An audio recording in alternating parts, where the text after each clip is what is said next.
At the Fortress of Solitude, Superman and his son John are working on a science project the boy needs to complete this week for school. John is working on a tiny flying saucer when suddenly it takes off and heads towards the fortress's crystal font. Superman orders Krypto to stop the device from interacting with the fortress, but it's too late. Krypto, Superman, and Superboy are all transported to an unknown location. Before they can get their bearings, a huge fish leaps out of the water and swallows Superman whole. Inside, Kal-El is quick to find the beast's heart, and uses that to force the fish to spit our hero out. Relieved, John and his father begin to survey their new surroundings. The island features destroyed military ships, planes, and tanks, all from Japanese and American forces during World War II. Clark suspects they have somehow been taken to a small Pacific island, where such vehicles have been stranded for some time. He takes his son, and with Krypto they take off to find the mainland where they can get their bearings. In the sky, Clark is disturbed when he fails to see any civilization for miles around them. The cloud bank seems to somehow never end, going as far as Superman can see. Suddenly, the family is attacked by a pack of pterodactyls. One of them manages to grab John, so Superman has Krypto save his son, while he keeps the other dinosaurs busy. With some effort, the family is successful, but Krypto is swallowed by one of the beasts. Agitated, John attacks, only to plummet out of the sky when he forgets he still can't fly. Superman is able to save his son, and together they find Krypto, who emerges from one of the downed pterodactyls alive and well. On the ground, and now knowing that flying away won't work, Superman decides that their only hope is to find the device that brought them here. They come upon the skeletal remains of a T-Rex, with the bones of an American soldier inside of it. They also find some military graves, and it's clear that some American survivors made their final stand on this island. Confused by all of this craziness, Superman takes them to higher ground. There, they encounter the bones of a dog, likely the pet of one of the soldiers. This leaves Krypto feeling uneasy.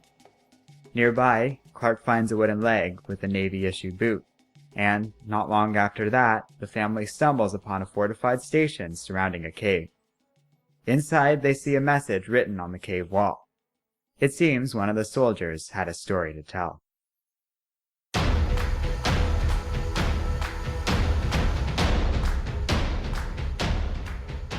Hello and welcome to Comic Island. My name is Arden, and this is my recap and review of Superman number 8. Yes, it's time we take another look at this run of Superman. I already had a pleasant encounter with it during the Rebirth issue, and that got a lot of attention here on our channel. But by the time I had made that review, DC was already a few issues into the series. So I feel like now's a good time to jump on with the new story arc being rolled out, and with a corresponding open spot on my schedule, here we are. You know, when I saw the Fortress of Solitude at the beginning, I thought, like that's no longer really a suitable name, is it?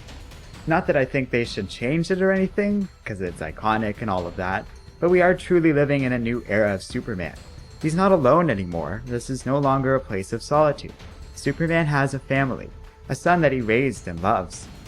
It's a wonderful change of pace and really gives the series something to frame itself around. We need more of this. We need more family men and women as superheroes. Some people really think the only way you can relate to a superhero is if they are single and childless. Yet, that's far from the case at this point. For one thing, most humans have empathy and can relate to things they are not. Even kids can appreciate the lives and stories of grown-ups because they kind of want to do that to begin with. To that end, they still aren't going to want to be Superboy, they're going to want to be Superman. But it's okay if he's a parent. There's also a lot of parents that read these comics that might actually appreciate a little bit of representation, and more importantly, it's realistic. People are known to occasionally spawn other people. It is not unheard of. And this is a new and fun direction for Superman that I think was kind of needed. I hope this is a long-term change that sticks. Even if Superboy isn't in every Superman comic, which would be realistic, there's going to be tons of missions and things Superman does that he wouldn't want his son to be involved in, I do think that this adds something that wasn't there before. So I'm pretty on board with this as a concept. Superman number 8 not only relishes in this new dynamic, but it's also telling a great story. Superman, his child, and his dog are all taken to a mysterious dinosaur island. That's a perfect Superman story right there. Now, a good story for Superman can come in all sorts of forms, mind you, but this is the sort of thing that I tend to prefer the most. Fun adventures, exciting bright locations, a kind of goofy premise. This is the sort of thing that takes the best out of Golden and Silver Age comics and brings it into the modern era. Also, I love Krypto. That's more of a general statement than something specific to here, but I feel it's worth mentioning. He's great in this comic, but I'm kind of a dog person to begin with, so the idea of a dog, just like a regular dog, with all the behavior, mannerisms, and sense of loyalty that you see in these animals, well, a regular dog like that getting all the powers of Superman is one of the best ideas for a character in all of DC Comics. This is still one of my favorites, just because he's everything great about dogs, plus all the fun of a superhero. It's hard to go wrong with him. So between Krypto and his owners, both of whom give perfect father and son vibes, this comic is an easy and fun read. I like that John is a realistic kid. He's intimidated by some of this stuff, but also clearly likes the adventure and has a natural curiosity to him. Superman feels like what he should as a father, concerned for his son but largely resolute and taking time to teach the boy how to deal with all these crazy things. The situation is borderline normal for Superman, but it's not for his son. He's never really taken aback by any of this, instead of focusing on guiding John through it. He tries not to let his son look at the dead bodies, but goes out of his way to show the need to give the remains a proper level of respect. An easy way to show the need for any hero to respect the sanctity of life. He walks his son through solving this problem. First they scout the area out, then they try and leave. Then, when that fails, they find another solution. There's no time for despair, only tackling the problem and workshopping solutions. Even little things like how he escapes out of the fish without hurting it are ways to show his son how to be a real hero and protect innocent life, even when it tries to kill you. Superman could have easily killed that fish, but he didn't have to. And again, that's an important lesson to John to not be callous or cruel as a superhero. You can tell Superman not only cares about his son, but also is raising him by the values that he himself strives for. I also like how they handled the pterodactyls. John's inexperience shows, but Superman puts his faith in Krypto and focuses on holding off the other beasts. Also, it was fun. Superman versus dinosaurs. Always a good time. On that note, I guess it's worth saying that this comic featuring two aliens probably traveling through time with their superpowered dog isn't terribly realistic. It might have funny ideas about fish physiology, and Superman is probably more than strong enough to solve most of these problems instantly, but you shouldn't be fretting over such things. We really have to let that go when it comes to Superman. This isn't the kind of story that invites that sort of scrutiny anyways, and it's just sort of made worse when you apply it. It's not a story about physics, it's a story about punching dinosaurs, damn it, so have fun with it. I certainly did, and keep in mind, the realism isn't important for the comic to have depth.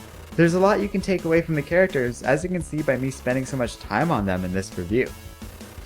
This issue gets an easy recommendation. I can't speak for the last 7 issues of this series, but I've heard good things, and if they're anything like this, Superman is probably worth catching up on. I feel no such need personally. I understand the basics of what's going on here, because you really only have to know that Superman has a son and the comic kinda takes care of the rest. So it's a good jumping on point. I'm looking forward to the next issue, and hopefully, if there's enough interest, we can keep going on this thing. It seems fun. I'm liking it. It's remarkable to find a polished, mainstream Superman story, let alone something current and ongoing like this. Kudos to DC and the Superman creative team on that. It says a lot they're not only doing well in general, but the top shelf stuff like this is kind of great too. You'd think that Superman would be like that all the time, or that DC would at least strive for that, but he's a notoriously tough character to write for. That's why Superboy is such a valuable addition to these comics. As I said when I opened this review, I really hope he's here to stay, because all of this right now, it's all working for me. So seeing it in action was just great. Let me know what you think in the comments section below, and don't forget to like, subscribe, and keep reading comics.